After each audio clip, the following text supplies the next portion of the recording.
Seigneur soit avec vous. Et avec votre esprit. Lecture de l'Évangile de Jésus-Christ selon saint Luc. Gloire à toi, Seigneur.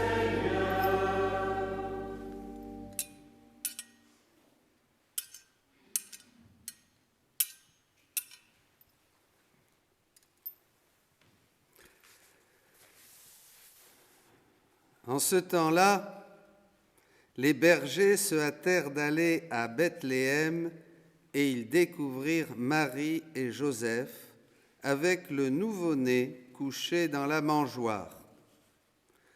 Après avoir vu, ils racontèrent ce qui leur avait été annoncé au sujet de cet enfant. Et tous ceux qui entendirent s'étonnaient de ce que leur racontaient les bergers. Marie, cependant, retenait tous ces événements et les méditait dans son cœur. Les bergers repartirent, ils glorifiaient et louaient Dieu pour que tout ce qu'ils avaient entendu et vu, selon ce qui leur avait été annoncé. Quand fut arrivé le 8e jour, celui de la circoncision, l'enfant reçut le nom de Jésus, le nom que l'ange lui avait donné avant sa conception. Acclamons la parole de Dieu. Louange à toi, Seigneur Jésus.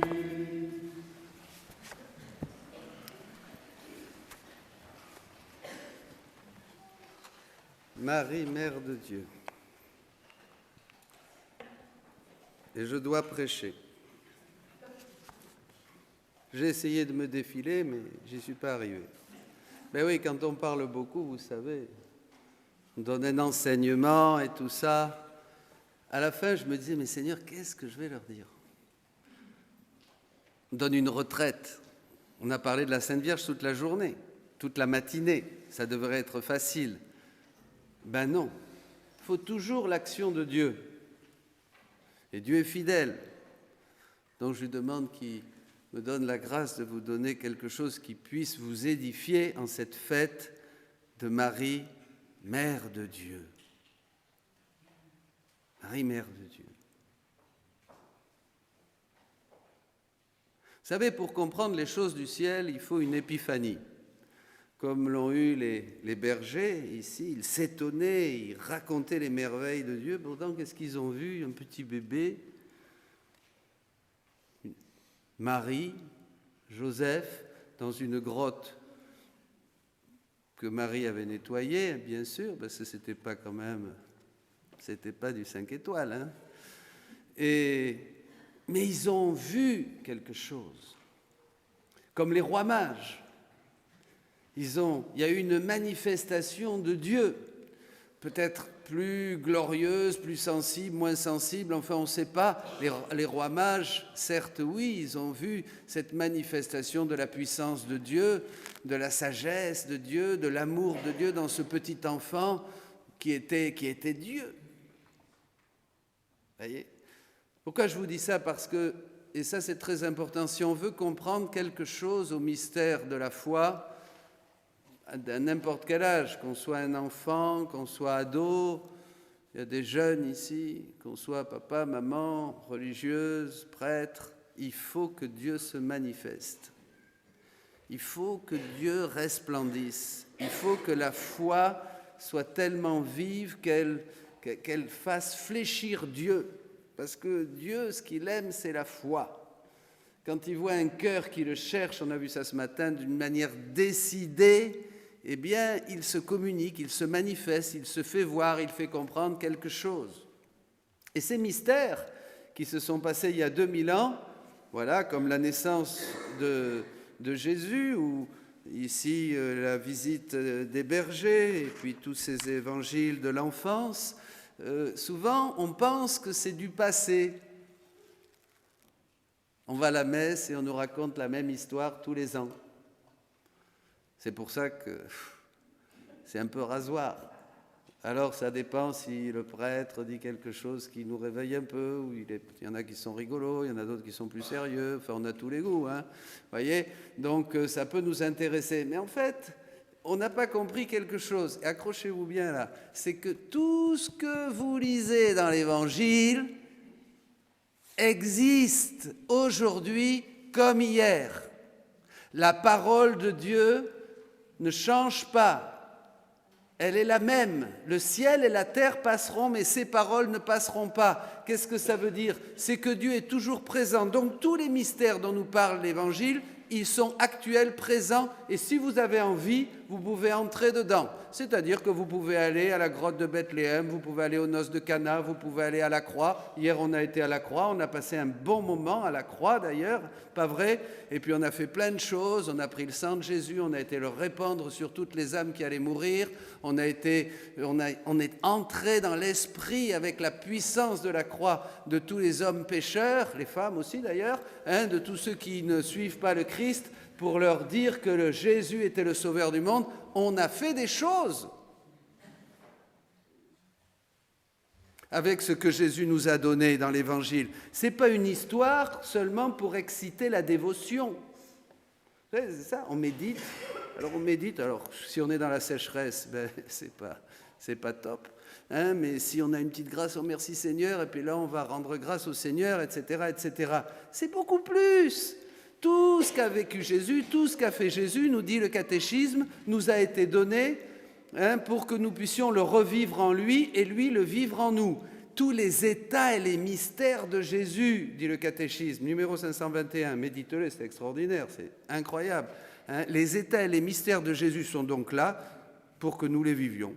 Jésus dit, je vous donne ça, si vous voulez, entrez dans l'agonie, entrez dans le mystère de la croix, accompagnez ma mère, soutenez-la, etc.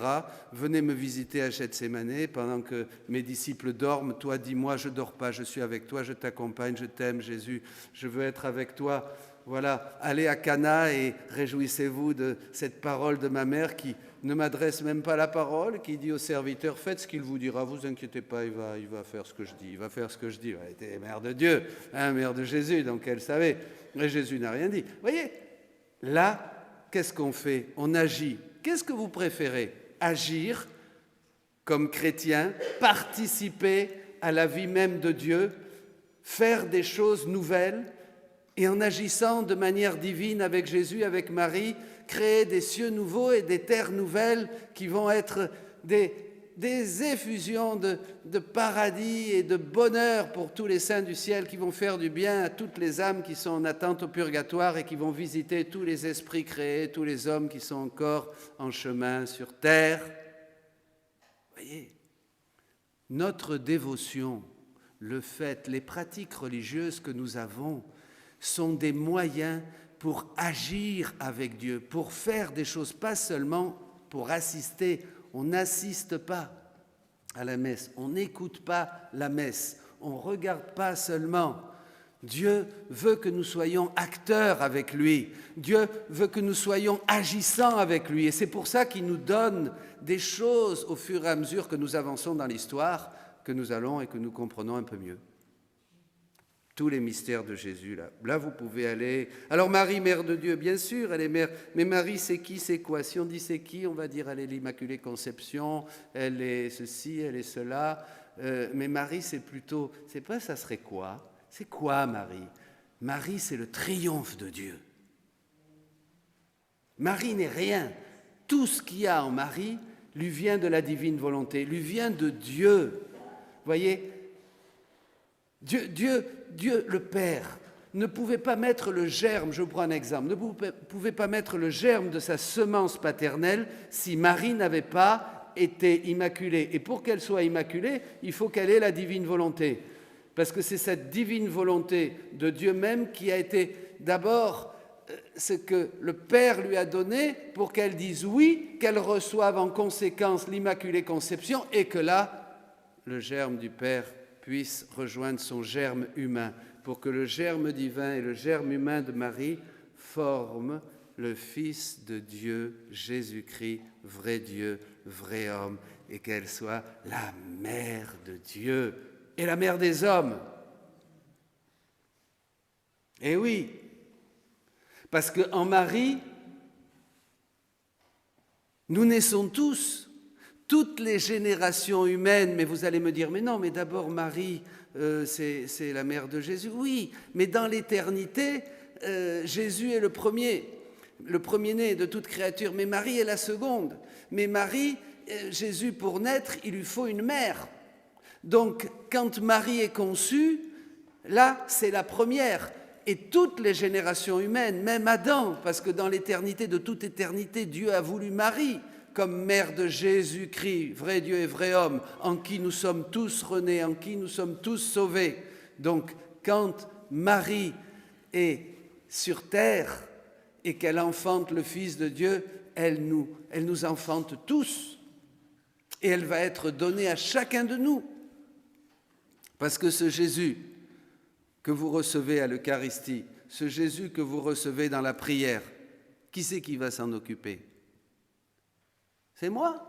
Un jour, j'ai compris que je m'occupais très très mal de Jésus. Il n'y a que Marie qui peut s'occuper de Jésus. Elle est mère de Dieu. C'est elle qui va le faire grandir en moi. C'est elle qui est ma mère pour m'apprendre à faire ce qu'elle a fait avec Jésus. Donc quand Marie naît, elle naît dans le monde et elle naît en moi, elle naît en vous, elle naît en chacun de nous. Il faut toujours se situer, comme je vous disais au début, dans l'éternité. On n'est pas dans le temps à assister à des pratiques religieuses. On entre dans l'éternité. Hier, le Père disait que la venue de Jésus sur terre, le Verbe qui se fait chair, nous ouvre le ciel et nous fait entrer dans le temps éternel de Dieu par le moment présent. Faut apprendre, mes amis, si vous voulez vraiment avoir une vie de prière, si vous voulez vraiment être heureux et respirer le christianisme et pas vous ennuyer dans votre pratique chrétienne, il faut demander à Dieu qu'il vous touche avec cette éternité. Et il faut entrer dans l'éternité. Il faut voir que tout ce que vous faites ici sur terre va avoir des conséquences après. Les bonnes choses et les mauvaises aussi. Bien prier, ça aura des conséquences. Mal prier, ça aura des conséquences. Ça aura des conséquences dès ici-bas. Parce que quand on fait mal les choses et qu'on ne les fait pas comme Dieu veut qu'elles soient faites, ça ne marche pas. Le Seigneur se retire, il ne nous donne pas la bénédiction. Il ne nous bénit pas. On n'est pas béni, comme on dit. Donc ça marche moins bien. Vous voyez ? Déjà, il faut être béni sur terre. Et on est béni quand on pratique la parole de Dieu, quand on la met en pratique. Bon. Tout ça pour dire qu'il nous faut entrer dans ces moments. Marie, mère de Dieu.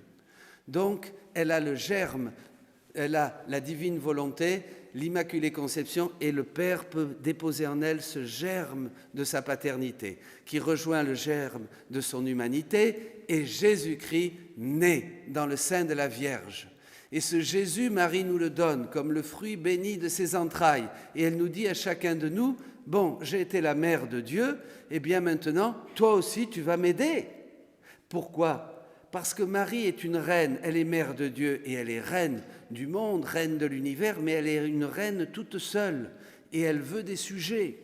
Un roi, une reine ont toujours des sujets. Donc elle ne veut pas travailler en solo. Nous, on voit la mère de Dieu, elle s'occupe de Jésus, et puis nous, on est là, on reçoit l'Eucharistie. Non, Marie nous invite tous, elle nous dit, je veux que vous travailliez avec moi la venue de ce règne de Dieu, parce que je suis une reine toute seule, je suis une reine sans sujet, je veux des sujets. Si je vous ai donné l'enfant Jésus, vrai Dieu et vrai homme, qu'il est venu que par mes prières, mes sacrifices, mes allers-retours entre le ciel et la terre, pour compléter toutes les demandes, toutes les aspirations, toutes les souffrances aussi que l'humanité devait produire et n'a pas produit, pour que vienne le Fils de Dieu sur la terre, parce qu'elle a complété tout ça, évidemment. Marie a complété tous les actes qui manquaient au peuple d'Israël pour que le Fils de Dieu vienne sur terre. Ça ne se fait pas comme ça, les choses. Dieu attend un certain temps. Quand vint la plénitude des temps, dit l'Évangile, quand vint Saint Paul, quand vint la plénitude des temps, Dieu a envoyé son Fils. Donc il y a eu une plénitude des temps, il a fallu arriver à une plénitude d'actes, de prières, de souffrances, de demandes, pour que le Fils de Dieu, le Messie promis à Israël, vienne enfin sur terre. Et ça, c'est la Vierge Marie qui a complété toutes ces demandes, toutes ces souffrances. Donc Marie née, c'est la renaissance, après des siècles, des milliers d'années, de la divine volonté sur la terre. La semence du Père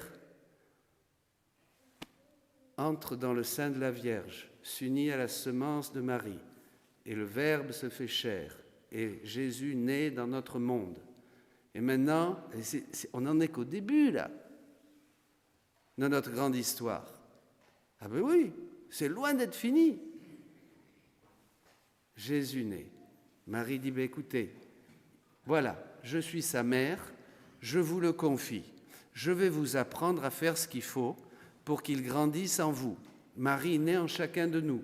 Donc elle va nous éduquer pour être, chacun de nous, aussi la mère de Jésus. À tel point que Jésus dit à une sainte, il dit à Louisa, ma maman, chaque fois que vous faites la divine volonté, vous vivez en elle, vous générez Jésus, vous engendrez Jésus, vous faites grandir Jésus, vous nourrissez Jésus. Et la Vierge va nous dire, vous devez être comme une maman avec son petit. Regardez, quand il y a un petit dans la maison, je vois des jeunes couples, là, on va tout le temps s'occuper d'eux. On ne peut pas les laisser, on ne peut pas les lâcher du regard parce qu'il y a une bêtise tout de suite qui arrive. Donc il faut être tout le temps là. Alors Jésus, grâce à Dieu, il ne fait pas de bêtises en nous, il ne fait que des bonnes choses, mais on ne s'occupe pas assez de lui quand même. On ne s'occupe pas de Jésus. Pas assez. Est-ce qu'on sait ce qu'il souffre? Est-ce qu'on sait qu'est-ce qu'il aime pour être consolé? Est-ce qu'on sait aller dans les moments de sa passion, dans les moments comme faisait la Vierge? Elle faisait ça, Elle allait, elle rejoignait Jésus sur le chemin de la croix, par exemple. Elle était au Golgotha, elle était à Cana, elle était tout le temps là. Même quand elle n'était pas là, elle était là en esprit, avec le cœur. Elle aidait tout le temps Jésus. Eh bien, c'est ça la vie chrétienne. C'est pas seulement faire des prières, c'est être avec, c'est faire avec, c'est aller rejoindre. Qu'est-ce que tu veux? Qu'est-ce qu'il y a? Qu'est-ce que je peux faire? C'est être constamment comme une maman, un papa avec un petit enfant, constamment attentif à ce que veut Dieu, à ce que veut Jésus, pour qu'il grandisse. Parce que dans la mesure où il grandit, où Marie le fait grandir avec nous, tout ça, maman m'enseigne, le fait grandir en moi, moi je le communique aux autres. Et qu'est-ce que c'est ça? C'est le règne de Dieu. C'est le règne de Dieu qui se communique. Vous voyez, c'est le règne de Dieu qui grandit, parce que la volonté de Dieu se fait sur la terre comme au ciel, donc que ton règne vienne, et le règne vient. Et à ce moment-là, Marie est heureuse. Jésus aussi, parce qu'elle n'est pas une reine toute seule, elle a des sujets. Et Jésus n'est pas roi tout seul, il devient roi des rois. Il devient roi des rois, parce qu'on fait les œuvres de Dieu. On fait les œuvres de Jésus, on commence à partager sa nature. Pour avoir quelque chose en commun avec Dieu, nous devons avoir sa vie, sa nature et sa volonté. Donc il nous donne tout ça, Marie nous dit, faites grandir cette vie en vous, et va grandir en vous ce règne de la divine volonté, la vie divine, les œuvres de mon Fils, vous allez être de plus en plus semblable à mon Fils, vous allez être même semblable à lui, en le voyant tel qu'il est, c'est ce que dit Saint Jean. Vous voyez, on ne peut pas se contenter seulement d'être enfant de Dieu. Enfant de Dieu, vous l'êtes. Mais ce que vous serez, vous ne le savez pas encore. Vous le saurez quand vous le verrez tel qu'il est, parce que vous lui serez semblable. 1 de Jean 3,2, c'est très important. Marie va nous conduire à la ressemblance. Marie va nous conduire à être vraiment sujet du roi. Et aussi ses enfants bien-aimés, le triomphe de son cœur immaculé. Marie va nous transmettre toutes les richesses, tout l'héritage de sa maternité divine. Parce que si elle est mère de Dieu, c'est pour être mère de tous, parce que Dieu est le Dieu de tous, vous comprenez? Ça va très loin, tous ces mystères. Il faudrait beaucoup méditer. Mais pour faire simple, et pour terminer, voulez-vous, en ce début d'année, que Marie règne dans vos vies, pour faire grandir Jésus dans vos cœurs, dans vos familles, dans vos enfants? Est-ce que vous voulez vraiment suivre la Sainte Vierge? Oui. Bon, c'est déjà bien. Et alors, maintenant, qu'est-ce qu'on va faire? On va demander à Marie, dans les circonstances de la vie, pour les papas et les mamans, dans les choix qu'ils doivent faire dans leur vie de couple, là il y aurait beaucoup à dire, je ne vais pas me lancer là-dedans, bien sûr, pour être vraiment des chrétiens comme Dieu le veut. On va demander aux jeunes, je vois des adolescents ici aussi, comment ça se passe à l'école, comment ça se passe avec les copains, les copines. Je vois, vous êtes beaucoup ici après cette retraite, et puis là, les consacrés, les religieuses, nous, les prêtres, on va pas avancer comme ça, on va se poser, attends, Vierge Marie, est-ce que je pourrais aller plus loin avec Dieu? Est-ce qu'il pourrait régner davantage en moi, selon mon état de vie, à l'âge que j'ai? Est-ce que je pourrais maintenant laisser plus de place à Dieu? Et qu'est-ce que je dois faire? Et Marie va nous dire, tu fais comme moi. Regarde-moi, dès que j'ai été conçu, j'ai tout de suite pris ma volonté humaine parce que j'ai vu tout le mal que la volonté humaine allait faire dans l'histoire des hommes. C'est affreux, c'est ce qu'a fait Adam, il s'est séparé, on s'est séparé de la volonté de Dieu, donc ça a été la cata jusqu'à aujourd'hui, à tel point que le Père a dû envoyer Jésus-Christ comme rédempteur. C'était pas prévu ça. Ce qui était prévu, c'est que nous formions tous une grande famille, tous à l'image et à la ressemblance de Jésus, tous divins. C'était ça le plan du Père. Ah il faut bien comprendre ça aussi. Ah oui. Jésus n'a jamais eu envie de venir sur terre, souffrir et mourir sur la croix. Il l'a fait parce qu'il n'y avait pas le choix. Il fallait qu'il nous sauve et qu'il nous refasse à son image et à sa ressemblance. Ça a coûté cher quand même, c'est pas pour rire que je t'ai aimé, dit Jésus à Sainte Catherine. Donc, nous maintenant, regardez la situation du monde. C'est vraiment terrible. Vous êtes d'accord avec moi? Est-ce que vous voulez être acteur et actrice d'un monde nouveau? Oui. Est-ce que vous voulez agir non pas avec des moyens humains, mais avec des moyens divins? Oui. Parce qu'on a vu qu'en agissant avec des moyens humains, ça ne sert à rien. Vous avez vu toutes nos pastorales, beaucoup de choses qu'on fait, c'est léger, ça ne va pas. Est-ce que vous ne préférez pas, comme on l'a lu hier, aller avec Jésus, rejoindre tous les cœurs, les prendre, leur donner la lumière, les exhorter, les toucher, refaire leurs actes, glorifier le Père, aller au ciel, aller au paradis, aller au purgatoire pour consoler les âmes du purgatoire? Est-ce que prendre tous les regards des hommes, toutes les actions des hommes, toutes les pensées des hommes et leur prêcher l'évangile, leur dire que Jésus est le chemin, la vérité et la vie, et faire cela de manière universelle, c'est-à-dire rejoindre ceux du passé, du présent et du futur, rejoindre toutes les générations humaines. Oui. Et vous vous rendez compte de ce que je dis, mais vous ne me lynchez, vous devriez me sortir d'ici. Mais vous allez dire, il est fou ce mec. Eh ben non, je ne suis pas fou. J'ai appris. Je ne savais pas qu'on pouvait faire tout ça, que Dieu donnait un tel pouvoir aux hommes, Je ne le savais pas. J'avais cantonné ma vie spirituelle, comme tout le monde, dans les limites de faire, de ne pas faire, de quelques prières, de ceci, et aussi en cherchant à travers les uns et les autres, et beaucoup de grands mystiques que nous avons eus, des petites choses qu'on pouvait faire. Bien maintenant, je m'aperçois, je ne sais pas vous, qu'on peut faire beaucoup plus. On peut faire beaucoup plus. Et c'est ça, pardon pour ceux qui viennent à la messe, c'est ça l'objet de notre retraite. Nous avons parlé des choses du ciel. Je parle à tous ceux qui viennent là maintenant à la messe du dimanche, des choses du ciel, de ce qu'on peut faire, comment on va au ciel, comment on agit au ciel, comment on réjouit les saints, comment on va voir ceux qui sont morts, vos grands-parents, vos arrière-grands-parents qui sont au purgatoire, comment on va les voir, les visiter, les réjouir en leur donnant plein de choses merveilleuses que Jésus nous a données en héritage. On a été aussi voir les âmes qui sont en pèlerinage, les jeunes qui se droguent, ceux qui sont dans le péché, ceux qui sont loin de Dieu, et toutes ces choses. On voit comment on peut agir sur leurs esprits, voyez, Hein? Il y en a qui font ça avec le New Age, mais on n'a pas besoin du New Age pour faire ça. Jésus nous donne tout pour faire ça, pour aller rejoindre les cœurs, rejoindre les esprits, les influencer, frapper à la porte, toc, toc, toc. Je suis là, qui tu es? Je suis Jésus. Moi, c'est comme ça que ça m'est arrivé. Je suis celui qui t'aime et qui veut te faire sortir de cette obscurité. Amen. Et puis, pof, il y en a un qui change de vie. Hop, il y en a un autre qui change de vie. Et voilà comment ça se passe, ces fameuses conversions. Voilà ce qu'on peut faire. Eh bien, tout ça, Marie, maman, veut nous enseigner à faire tout ça. Voilà. Et alors là, je vous promets, vous vous embêtez plus. Hein. Non, ça devient génial d'être chrétien. Ça devient génial d'aller à Troussure chez les frères. Déjà, c'est génial, hein, parce qu'ils sont vraiment connectés. Je suis très touché par la communauté. Hein. Et puis, mais c'est génial de prier, c'est génial d'aller à la messe. On va à la messe plus souvent, du coup? Ah ben oui, parce que quand on apprend tout ce qu'on peut faire, on arrête de perdre notre temps à faire des bêtises et on commence à agir de manière divine, avec des moyens divins, avec la puissance même de Dieu. Vous comprenez? Parce que Dieu nous donne sa puissance, sa sagesse, son amour pour agir comme lui.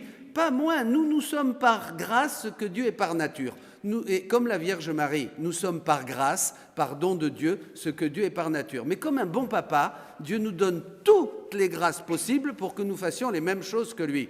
C'est ce que Saint Pierre nous dit dans la 2e lettre quand il nous dit « cette œuvre plus grande encore de nous rendre participants de la nature divine ». C'est ça, être participant de la nature divine. C'est que nous, on s'est dévalorisé. Mais maman Marie nous dit « mais non, vous êtes comme mon fils. Si je vous ai donné mon fils Jésus-Christ, vrai Dieu et vrai homme, c'est parce que vous aussi, vous serez des dieux par grâce. » Il l'a dit.